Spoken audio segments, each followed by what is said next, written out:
Our first guest is Motown legend and huge contributor to what we call the Motown sound.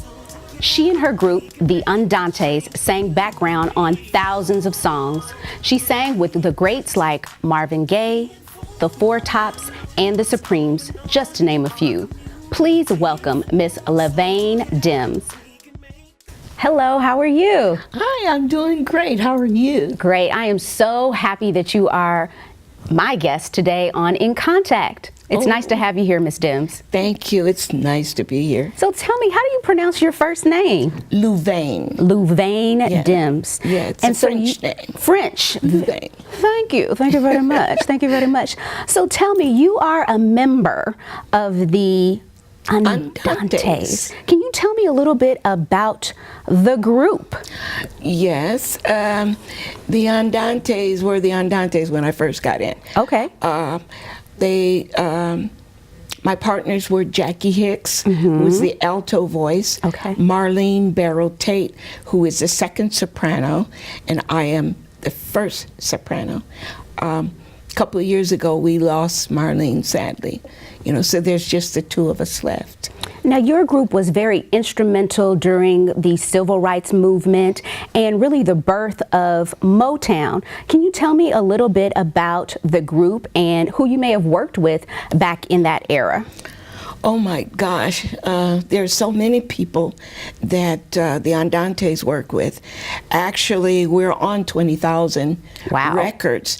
That is on Motown.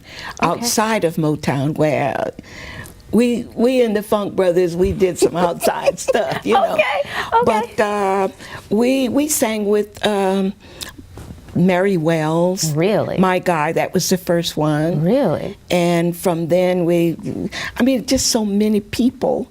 My first time actually performing in the studio was with Barrett Strong, and that record was Money, which was pretty good. I was so young and everything. I was so excited. I'm still excited. Well, some of the songs that a lot of people are familiar with would be Heard It Through the Grapevine with Marvin Gaye, and songs like that. Tell me a little bit about how influential and important those type of artists and that type of music is to you. Well, I'm prejudiced, so it was like waking up knowing that I'm awake. I'm gonna see these people. I'm gonna sing these songs that I truly loved, because being everybody's voices, you get to do a lot of stuff, and back then everybody was young and eager and thinking we were going to be millionaires. So tell me a little bit now. You all sang a lot of background vocals in the Motown era. Tell me a little bit about why perhaps the Andantes didn't come to the forefront during that time period. Well, number one, we were very quick. Okay. We learned quickly. It wasn't a lot of rehearsing that had to be done. Our harmony was always tight. And when the Supremes were out on the road and the record was supposed to come out, we were there while they were on the road. Really? So when they came back, they learned, if they sang on it at all, they learned from us. Really? So tell me some of those moments that are most memorable in your career during that Motown era. There's so many things that I remember, like inside the studio, outside of the studio. It was like truly when people say we're family. Yes, we really were family. I love to see the Funk Brothers come in. They were quick too. I love to see the originals because they were quick. And Marvin Gaye, our buddy. Yes, everybody knows Marvin Gaye. I've heard some of his songs. Right. Can you tell me a little bit about some of the other songs you all may have sang background vocals on that our audience may be familiar with? What about Brenda, When I'm Gone? Okay. What about Stevie Wonder, Shooby Dooby? Really? Yeah, There's a plethora. 20,000 20,000 songs that the Andantes sang background vocals on, and that is extremely important because it's kind of like you're an unsung hero in the background that we are really highlighting for this particular show to bring awareness of the Andantes and their influence on our African American history. So tell me a little bit about why the group didn't really come to the forefront or even move to Los Angeles when Motown moved to Los Angeles. Well, one of the things was they needed us to do the work in the studio. Okay. While the artists were out on the road. Okay. But the other thing is they left us. Can you talk more about that?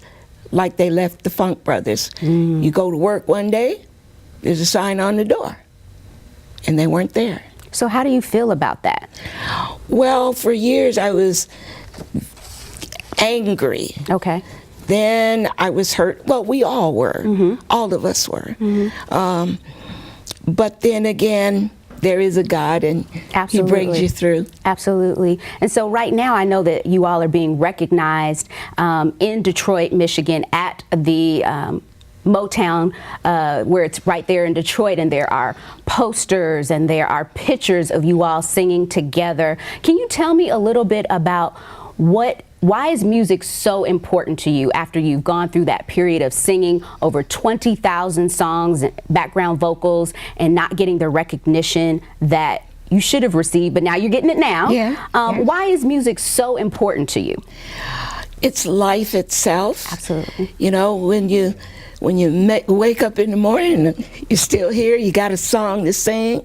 You know, even if you're not singing, birds sing. You know, music is everywhere. Absolutely. And it's, you know, sometimes when you feel kind of down or something, you know, something will come on the radio or something, and you just forget.